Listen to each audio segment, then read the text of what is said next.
Hi, everyone. This is Jen. So I'm super excited to invite a beautiful colleague of mine in this field of self-love, healing, and her name is Heather Nardi. She is a holistic life coach, but not only that, she has a group called Empath Mama Community. Correct me if I'm wrong, Heather. Nope, you were right. Yeah. And she's an author of the book, The Sensitive Ones, which just newly launched last month. And Right. I told you earlier, I'm just touched by reading all your beautiful share in the story. So I think what we're gonna have in this conversation, I have so much to ask you about. And we're gonna dive in a little bit more about your personal journey, which is a spiritual awakening, obviously, for you, and probably for your daughter, Ellie. And Right. I'd love for you to share how your healing journey has taken you onto this point of your life where, you had to help Ellie through her, well, it's the so-called mental health issue to where Mhm. she is now as well. Okay. Thank you. Yeah. Yeah. So thank you for having me first off. Yeah, my journey, it just, I had Ellie when I was 25. And she's 22 now. So we kind of did a healing journey together. When she was born, she was kind of a surprise baby. So I was thrown into motherhood, which a lot of us are. I mean, I was just talking to you, Jen, before this.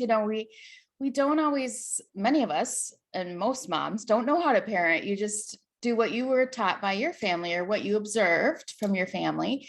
And then you have a spouse and they learned it differently, and you're trying to raise a family together. So my healing journey really didn't start till Ellie was about teenage years. And she was struggling with mental illness to the point where she was in a facility for 6 months. And she spent her 14th birthday there.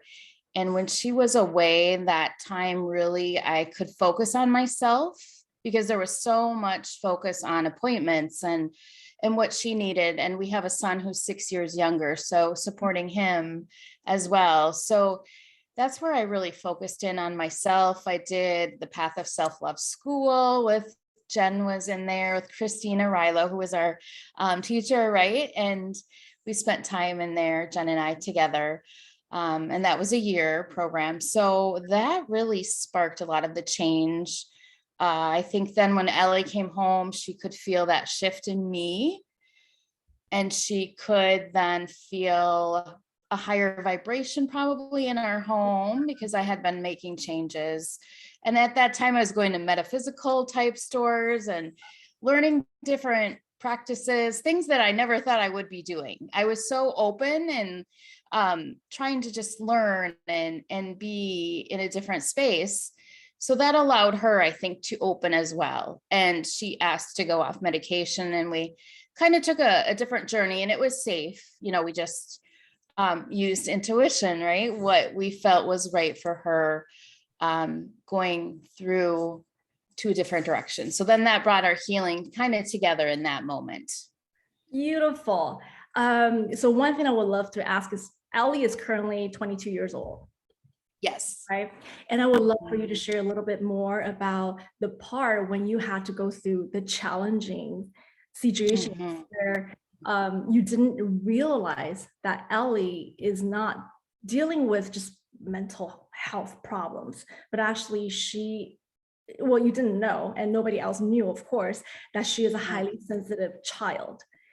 Yes. So highly sensitive child, I mean, nowadays, I mean, I've heard people use the terms more and more, but I believe like back in times when you were trying to help Ellie, it was like, okay, so I have to look for professional help. And everyone in the medical system is telling me that she got a problem, right?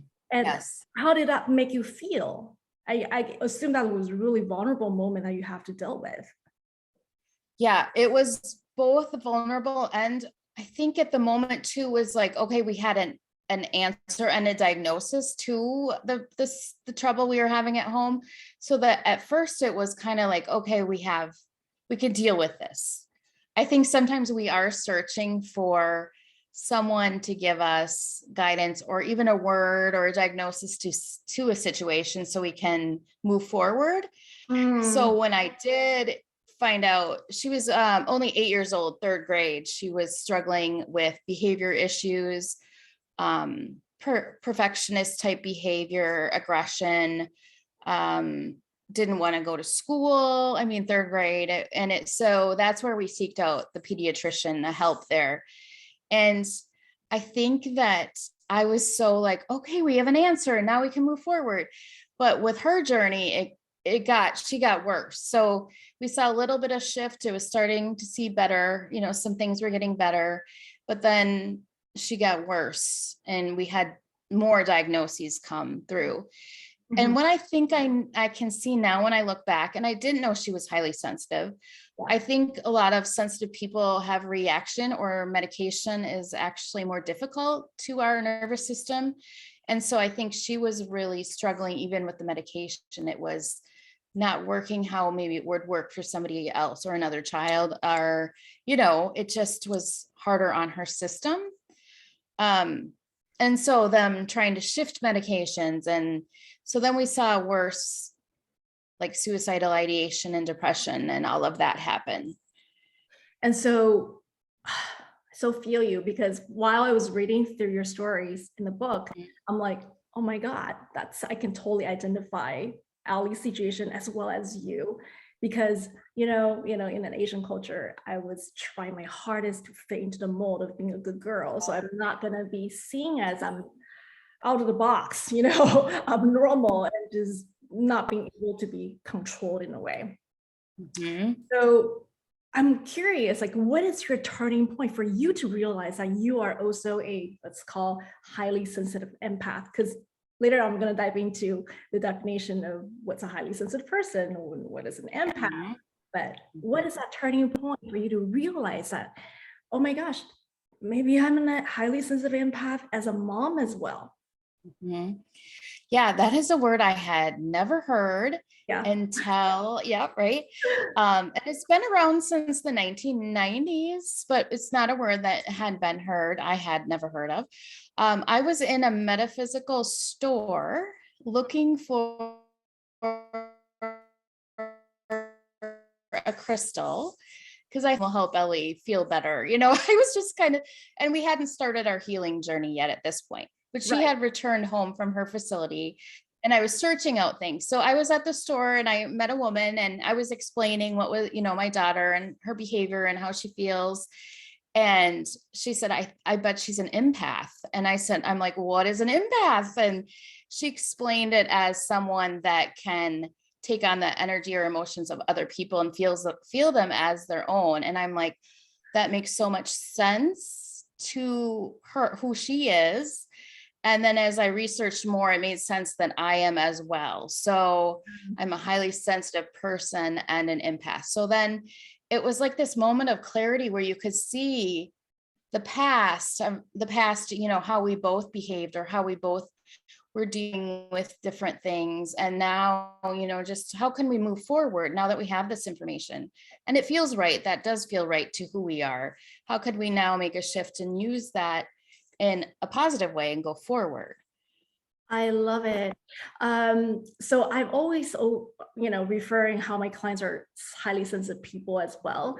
But now I would love for you to share your definition of how you see highly sensitive people from sensitive empath. Yeah. It's sometimes we interchange, the way we use the word. Right. And I think some people do get confused. Or you'll hear HSP. And I said that and someone's like, what is that? So that's highly sensitive person. Just shortened. I define it as somebody that has a more sensitive nervous system. They're more sensitive to stimuli. So physical, mental, emotional. So if you think about just going out shopping and you hear the noises and the people. And so that is just so much more overstimulating to us as highly sensitive people. And it's about 15 to 20% of society. So if you think about it really in large, that is quite a few people, but we're really feel like we're alone and we're different. So just knowing that term sometimes helps people. And then an empath, I feel like it takes it to another level. Like I said, an empath could be taking on somebody else's emotions and feeling them as if they were their own. So then if you're talking about like going shopping, maybe you were having a great day and you're shopping and all of a sudden you're feeling really sad and you're not sure where that's coming from. Like that was not yours. So you could be taking on that from somebody else. I'm having a moment right now because Yeah. flashback coming back to me when I was working in the corporate as a salesperson, right? And I remember Yeah. there was like corporate meetings that I had to attend, you know, to present and stuff. And there's a couple of times, because at the time I didn't even know what energy means, you know, what Yeah. by absorbing people's stuff, right? So at the time I remember while I was presenting, all of a sudden I had this panic attack. It was just like threading into my heart and I couldn't breathe. And it's in front of all the top management, mostly men, okay, mostly men. And to the point, I got so stuttered and I couldn't get myself around. It was like that, you know, and I couldn't breathe. And I had to like excuse myself and go out of the room. And then I felt so much shame myself, you know, acting improperly, right? There's a lot of there's all the self-judgment afterwards, like I did something wrong, I need to be this, and that, you know. And then throughout the years, I always had that mystical, you know, like experience of what exactly manifested certain way of how we connect to the world energetically. And then to start understand, you know, highly sensitive people, they are just so sensitive to the subtle cues, right? The subtle energy. Yes. So it was like absorbing everyone's, you know, things without knowing that's not mine. Right. And so I, throughout the years, it's kind of like demystifying, you know, why I felt a certain way, which is like abnormal. And that invite a lot of, you know, self-healing, of course. Right. Ah. Yeah.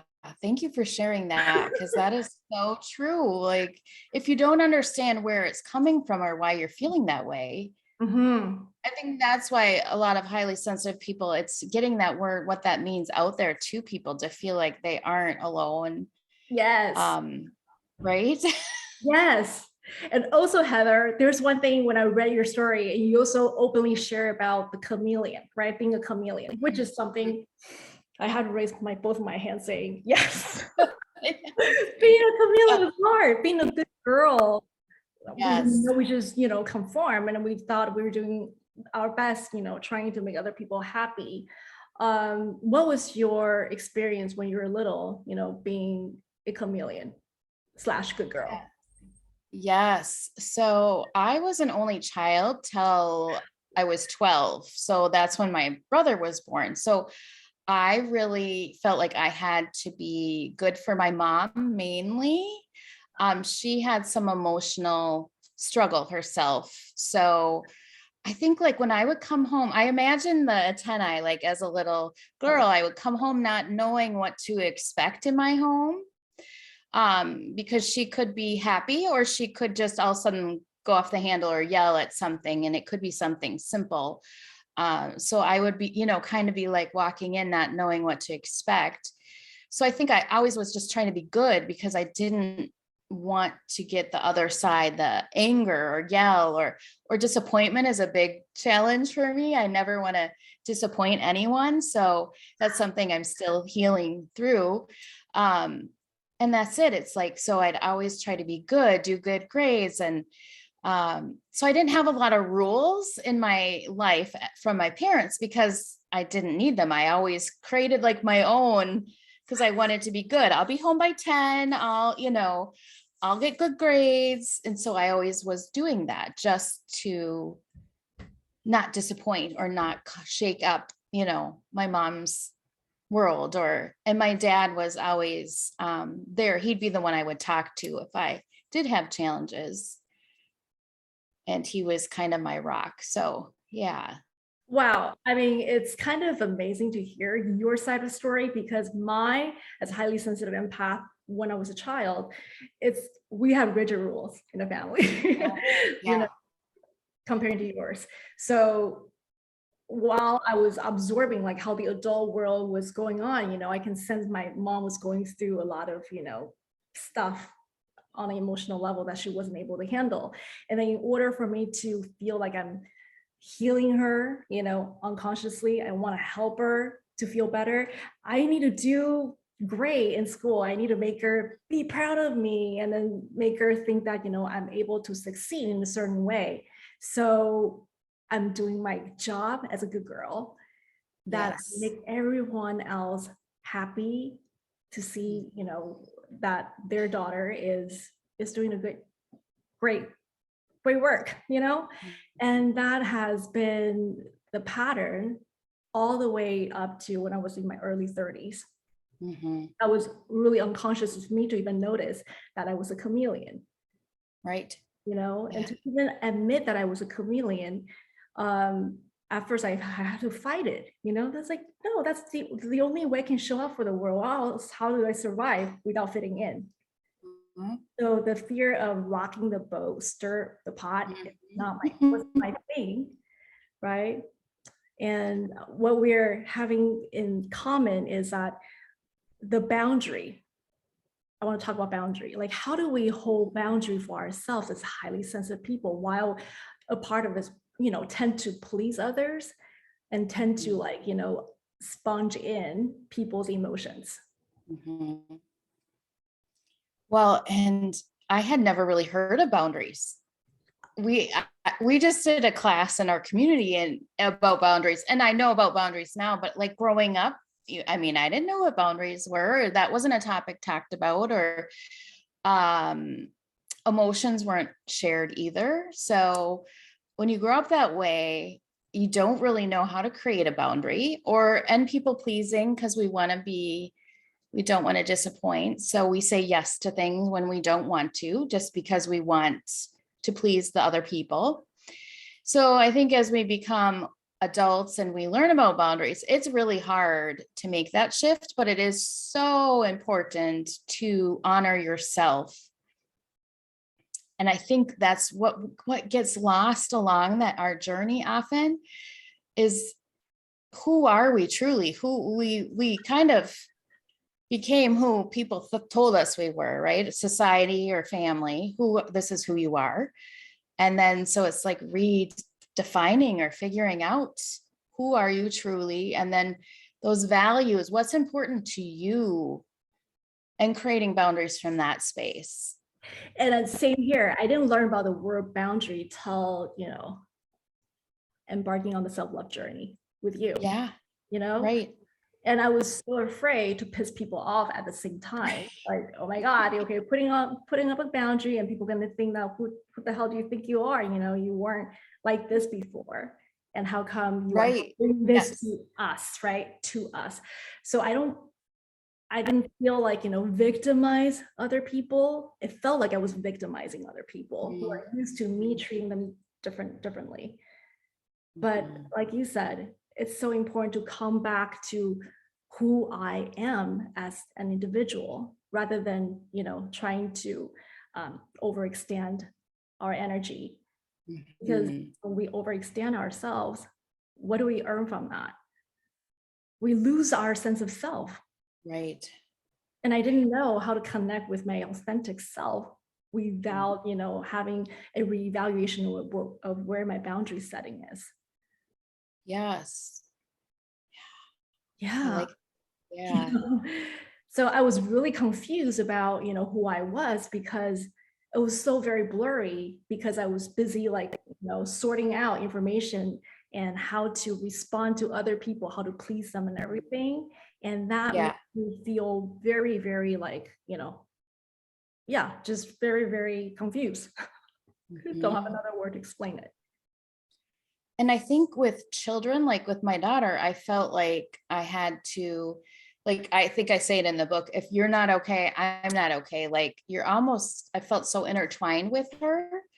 that we didn't have good boundaries in that relationship. So you even need them with your children so that they can be their own individual person and become resilient too. Like I would try to resolve things for her and fix things so she didn't have to feel bad or feel that disappointment. So we need boundaries with all our relationships, even with our children, Oh my so God. that they can learn that as well to become adults that use that in their life. Yeah.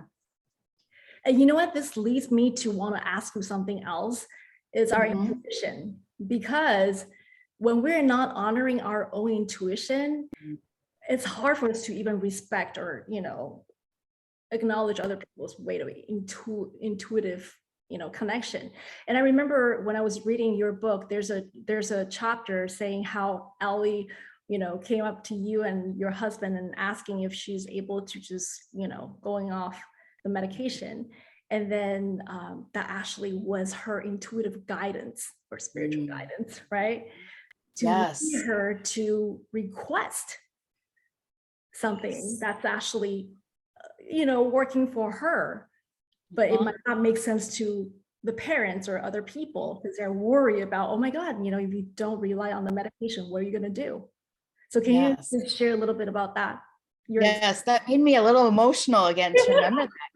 Yeah, Well, and it's so powerful to the point that when I bring it up, she doesn't remember saying it. exactly. Right. Yeah. So it like came through her and was spoke out of her, but she doesn't remember that moment. So it was so intuitive and so divinely guided.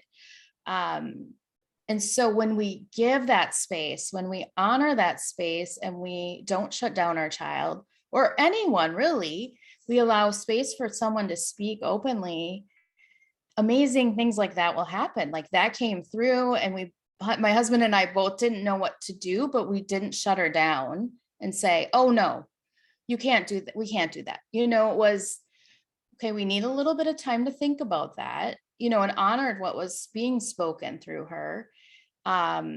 Because that was scary, like get off medication when you've been on it for 7-8 years. So we did need some time, but we both handled it, I think very gracefully, after what we've all been through. So I think that's it too, is our children really know what they need. And a lot of times we're telling them what they need, or, the medical professionals as well, but we need them. I mean, I'm not bad mouthing medical because we need them as well. But if we can ask our children at times too, what do you think you need? Like my son is homesick today and I'm like, what do you need, to feel better? And then he was like, popsicles. I'm like, okay, I will go buy popsicles. So it's not telling, where I think my mom would have been more like, oh, you're fine, or this and that, so opening that space for anyone to experience what they truly need. So that really was a huge moment, a huge aha moment in our life. And then I think we all learned, like, we need to use our intuition more. This is really important. And what you just brought me here is that, being willing to acknowledge your child's sensitivity, her emotional need, and ask, what do you need? Like actively, what do you need? For her, kind of like prompt her to check in with herself. Like, yeah, what do I need? What do I need right now? Right? Because that's like an inquiry rather than like demanding an answer. Like the inquiry itself is really powerful. And then I think, and I actually see like how wise you are to even just hold space for her through listening to your own intuition. Or else, if we're not listening to our intuition, what's going to lead us is fear. I'm going to respond from fear. Like, you shouldn't do that, honey. If you do that, this is going to happen to you. Right. Start projecting our fear onto the child. Yeah. Crazy. Even when I was writing the book, my publisher was like, how did you shift so quickly from, medication to non-medication? And I'm like, she's like, there's got to be more to this story. And I'm like, you know what, there wasn't that much more to the story. It was so like people expect to be, I don't know, a bigger, or, I mean, it was a big moment, but to be done differently, like, how could you like that? How could you not be fearful of? And it was like, no, we were so open that we allowed it to happen. And we didn't put fear into her or us that something's going to go wrong. And when she came off medication, it was easy for her because I think her body knew, I don't need this. So she didn't really have many symptoms. So So I think it felt like oh, go ahead. it felt like a pivot, like you did Yes. like a big gradual transition to that point, but just kind of like, oh, I feel you and I trust that's what you needed. Yes. And you did to make another decision and welcome it. Yes. And I think that's hard for our society to see or do, because we're so like, let's weigh all of the, we need more scientific proof, or, there's so much more that we think about. But I knew, and I could see it and feel it when it happened. And then I honored it so much more because the way she came off medication, and then she hasn't needed it. Like, so, but we do so often put fear into it. Right. Like, oh, what if this goes wrong? What if that? Yeah. So. And also, I see you through the whole entire process of helping Ellie, you became an advocate. You mentioned about the word advocate as well. So advocating not only your child, but advocating for the whole collective consciousness in a way that, how do I merge, or how do we merge both the intellect, Yes. intellectual part of the medical system, we got the structure, you got to follow it, and together with the intuition, the part that it's just still very much, unknown to many people. Like, we're not seeing what intuition looks like, right? And you have to trust that softer side of, the flow of it. So we're able to balance what you're saying, like you're a holistic life coach right now, like holistic approach, lifestyle, merging with the current medical system where, it does provide certain practical solutions. So or else it feels like a polarity, like either pendulum swing to here. I know. Yes. When and in the book so much, I say that I create my own journey, and I think other people should do that as well. What feels right for you? So for me, it's not one way or the other. Like, I need both. Yes. I need both. Yeah. I listen to my intuition and my guidance, and I use holistic approaches, but yet I know and lean into the medical field when I need to. Like, I know that there's other things that we need them for. So bridging them together in some way. So creating that path that really is what works for you and your family. And I think that's what we're not taught. We're not, you're so taught one way or the other in life, it feels like.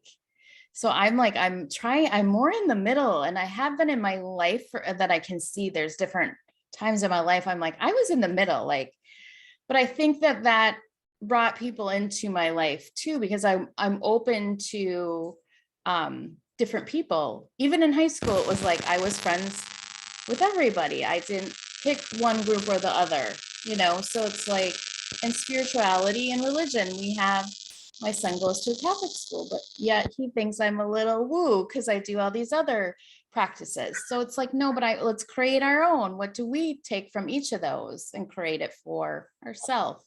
I so appreciate you just mentioning about, between worlds, because I feel so much resonance in here. Like, how can we not swing, either or, these two instead, like, how can we honor, where we are right now in the current world where, structure there's some rules to follow going by the book, but also we're merging the parts of us that's honoring our own inner wisdom, right? Yes. So for you, helping Ellie along the way, it's like you did a lot of research.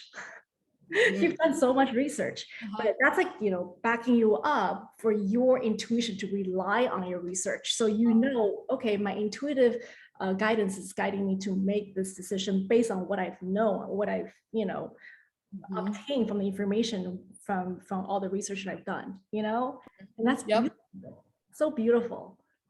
Yep. Well, one of my friends like, well, you will probably go research that, because I am really into that too. Like I am interested in some new modality, then I'll go research it. And then intuitively it's like, no, that doesn't feel right. So I still like to, expand my knowledge. And so not everything is just jumping at something and sure. Right. Sure. But yeah,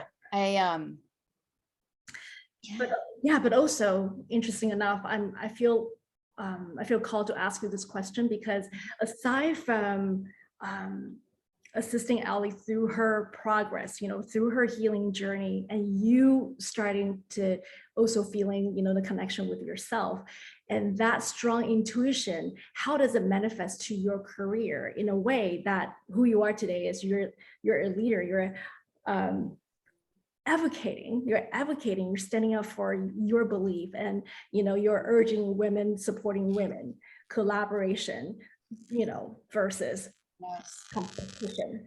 Right. I mean, I would love to hear more about like also how do you choose to move through your career journey when there's certain things that you just don't resonate anymore and you choose not to overstay, for example. Yeah, That's also intuition, like a lot of honoring here. It is. Yeah. I still do that. And I never thought I would be like considered a leader or speak up or be an advocate. Like I was that quiet little girl in the corner that didn't want to speak up. So I think when you do go through a journey, and intuitively, I kept knowing there was a reason behind our journey. I wasn't someone that would sit and be like, oh, poor us, poor me, or poor my family. So I must have known that there was a reason behind our journey. So just honoring that too, and taking that lead of what is coming after our journey or when we're going through our journey, and writing and sharing with others was so important, and being authentic of what happened. And then I just love to be in community. And so community with women was so important to me, because when I was in a community with women, it was really during my challenging time with Ellie too. So I think women, when we can be authentic and show up who we are truly and be in groups together, that really makes a big shift in your community and in the world, and all over. So yes, I'm not sure if I'm answering your question right. Yeah, I'm going to dive in a little bit deeper with you about say when we outgrow a certain group of experience, because back in a certain time period we feel so supported, yet our consciousness also evolved, and so as other people's, and sometimes we feel like we outgrow the group circle or certain learning system that we were so drawn to at one point, and we needed to leave, and really make that decision and listen to our intuition that it's okay for us to move on, because I know that's part of your journey as well. Yes. And I think that's so important to listen to that, so that because you are growing and expanding and elevating. And if you just stay, and it's nothing to do with those people or that community you were in, like you were saying, that served you at some point in your life, and that was a blessing. But if you feel that nudge, or you hear that calling to step out, really honor that, because if you just stay, you're going to be stagnant, and it's not going to help you heal or expand. So I had received that too. I was leading a group of women, and then I felt like, no, it's time to go. And there were signs for me, like I was feeling negative. The leader, it was getting kind of negative, and I'm like, this isn't what it was. This isn't what I remember from the start. So I knew it wasn't in alignment with me anymore. So I stepped away. So I think but then I missed it again. So I joined a community of women, and I actually just left that recently. So you are continuously evolving, and the right people will still be in your life if needed. And I'm sure you hear that, like people will come and go, or some will stay, and it can be hard. But when I have let people go, then new people come into my life, and it's beautiful because it's the people I need at that moment too in my life. Yeah. I really feel like what you share right now is so important, especially for highly sensitive people and empath, because Yes. it's so easy for us to just take it into heart, like whatever has been happening, it's like, whoo, we identify with it, the experience, right? And when you're saying allowing ourselves to evolve and then not to take things personally, it sometimes it requires some courage, right, to listen to our intuition, because we receive those intuitive nudges, but we don't necessarily always follow through because we're so scared. Yes. If I leave, I feel like that's like a defensive way of kind of cutting people off or something like that, and that doesn't feel good either. So I mean, at least that's my personal experience of moving from one community to another. And but now, like when we are having this discussion, I felt really much seen as well. Like, yeah, I'm honoring my own personal journey where I feel is not in my full alignment or resonance in this certain group, then it's okay to move on. Yes. Right. And I have seen when I do that, something new does appear, and it's not right away, but you're opening that space for more to happen. Yes.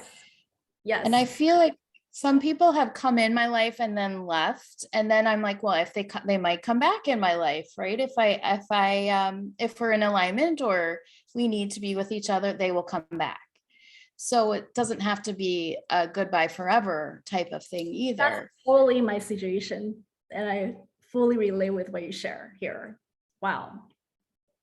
Incredible. Thank you. Thank you. Thank you. Yes. Well, and I think a lot of women need to hear that. And I think some people just stay friends, maybe.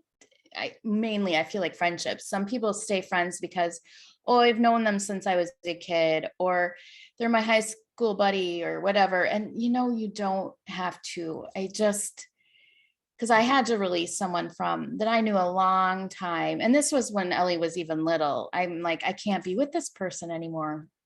It was so negative that even at that time I knew, because my mom will still ask about her, and I'm like, no, Mom, I'm not friends with her. And she doesn't understand that. She'll be like, well, you knew her so long. And I'm like, yeah, but it wasn't a good friendship.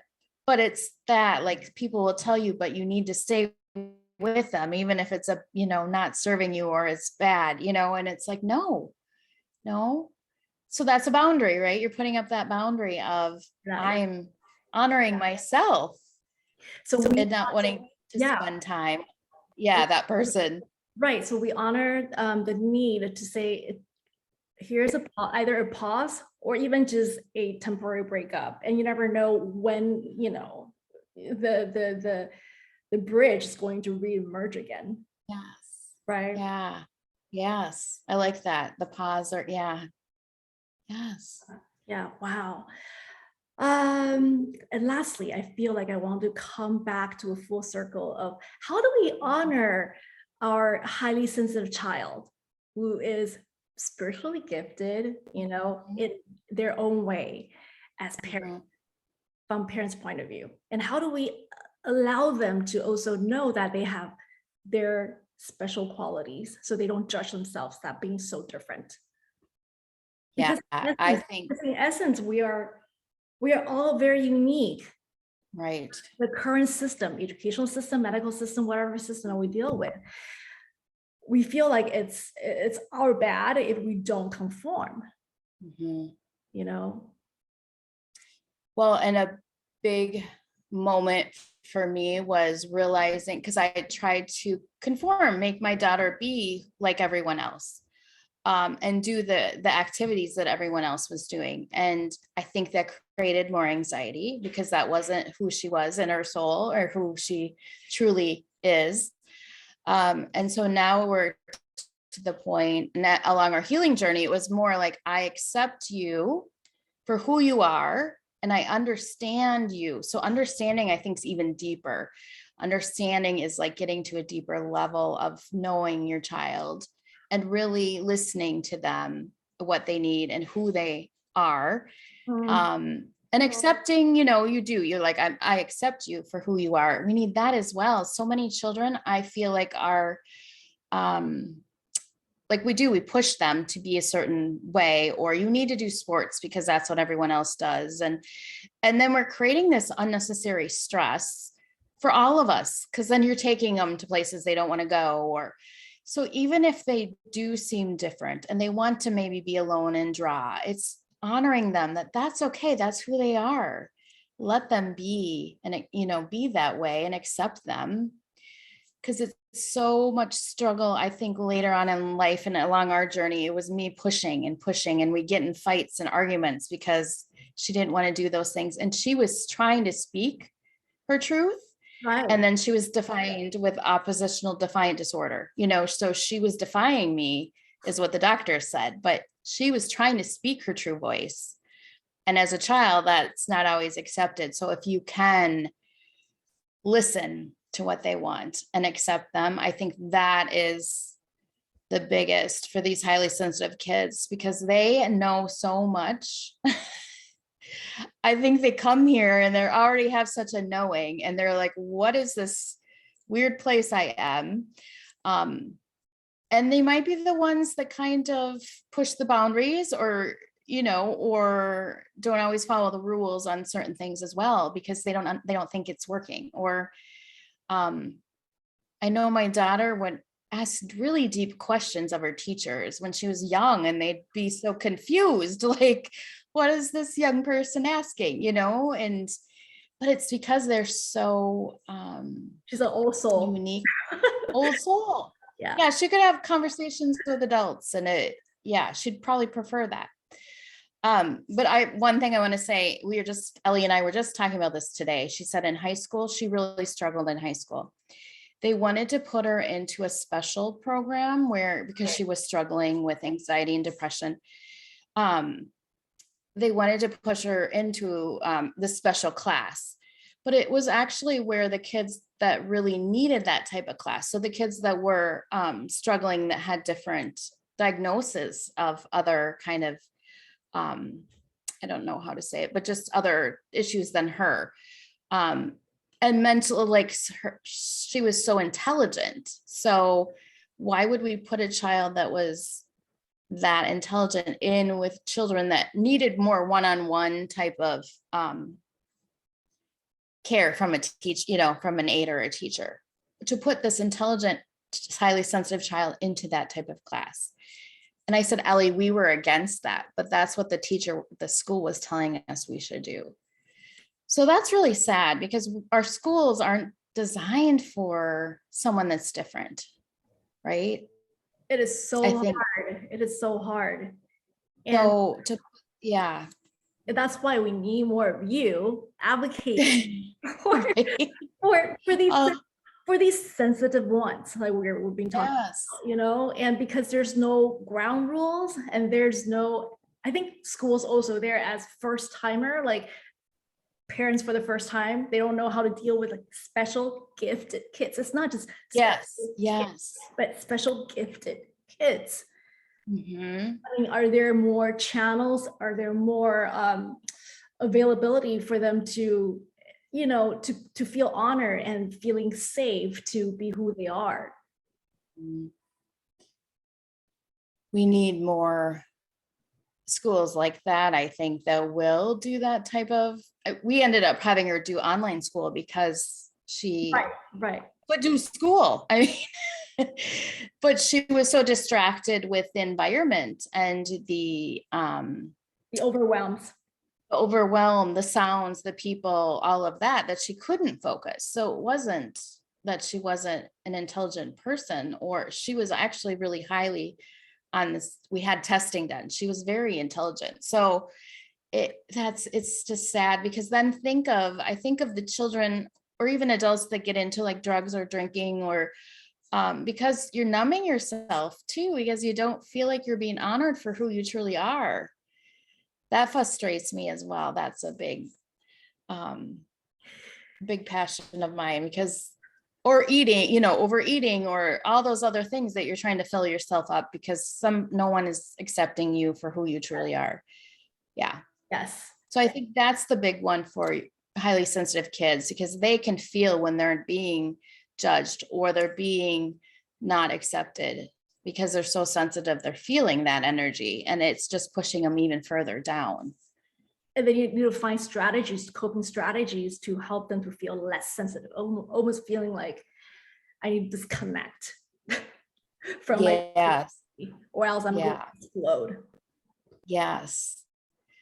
Yeah. So highly sensitive kids often need a soft space to talk to and talk things through and come home from school and have a quiet space, but not the like, okay, now we're going here and there and you have to do this and that, that's too much for them.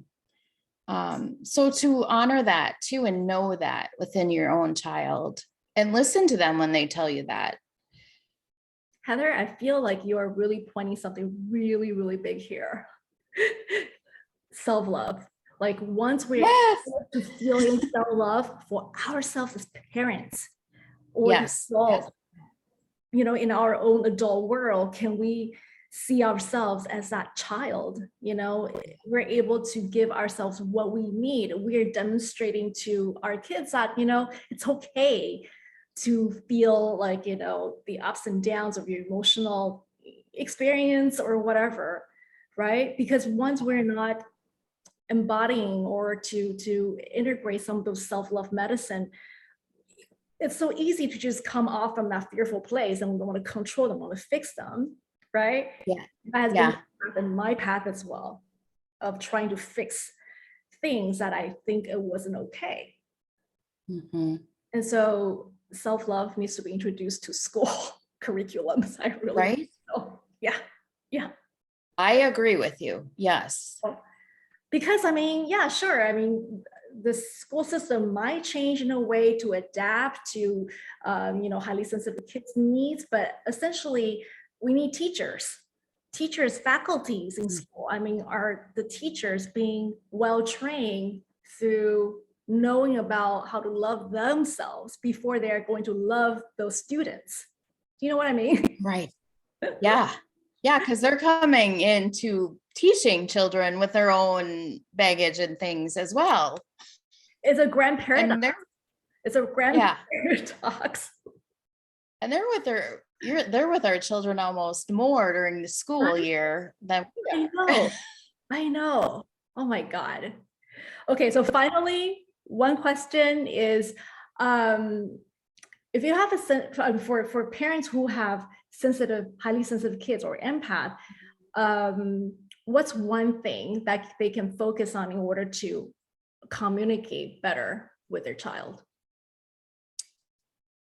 I think this is something that I've been talking about lately with my community, is coming from a place of calm as a parent, so that because we're highly sensitive as well. So we're overstimulated, we're overwhelmed. So then we're often reacting to our children. So we're snapping or we're yelling or we're, come on, so that's reacting. So if we can be coming from a place of calm, and then we're responding to our child. So then we're thinking about what we're speaking and, how that person's going to take what we're saying to them. But that takes practice. So being in a calm space there's different coping mechanisms to get to that place, because we're overstimulated. So I think that's a great practice, is because your emotions get so swirled around. So when I was upset with my daughter, then she'd be upset and and then I'd be upset. So we're reaching higher levels of being upset, angry, and until one of us could finally break that and come back down. So a lot of us, I think we're like spiraling off of each other because we're sensitive. Yeah, I remember in your book, you mentioned about you started using the feeling words a lot more than I think. So rather than, well, Ellie, I think you need to da da da da. you start using, well, I feel, and how do you feel? You know, and whatever Yes. you're doing makes me feel this way. And then that creates like a vibrational, you know, shift to a space that's more honoring to or acknowledging the feeling of Ellie and also yourself.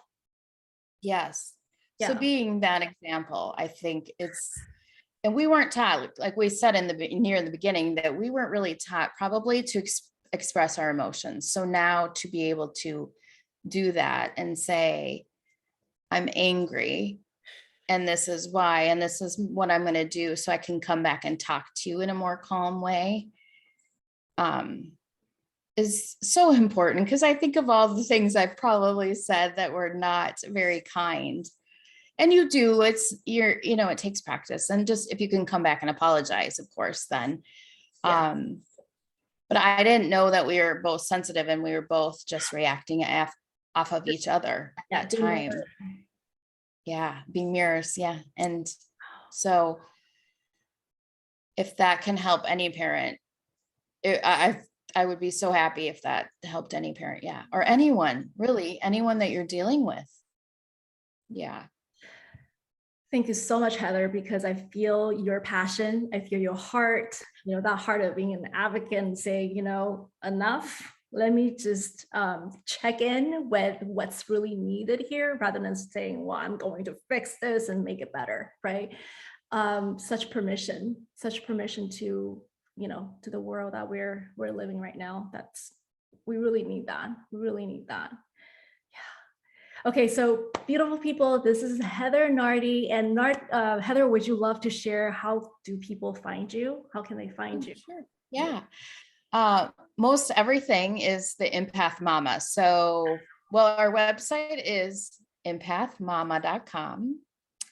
And then we have a community, I believe it's the Empath Mama Facebook group for highly sensitive and empathic moms. And then Instagram, I'm the Empath Mama. So really, if you type that in, I think you'll find me. And then our Facebook page, I believe, is Empath Mama.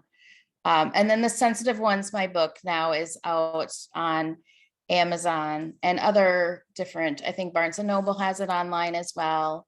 Or my website has it if you want an autographed copy. So. Oh my God. Guys, you have to buy this book. I just read it over the weekend and it's fabulous. Not only, I'm not a parent myself, but yet I'm so drawn to the knowledge that Heather shared. If you are able to relate yourself as highly sensitive empath, I highly, highly recommend you to read Heather's book. Aww. Yeah. Thank you. Yeah. So beautiful people, this is Heather Nardi, and feel free to reach out to her, and you know where to find her on social media. And any last thing you would love to share? Well, thank you, Jen, for having me and connecting with me. It's been an honor. And anyone, for sure, reach out to me. I would love to support anyone that is struggling. It's my mission to do that. So yeah, reach out. Yes. All right. Thank you, everyone. Thank you, Heather. You. Bye.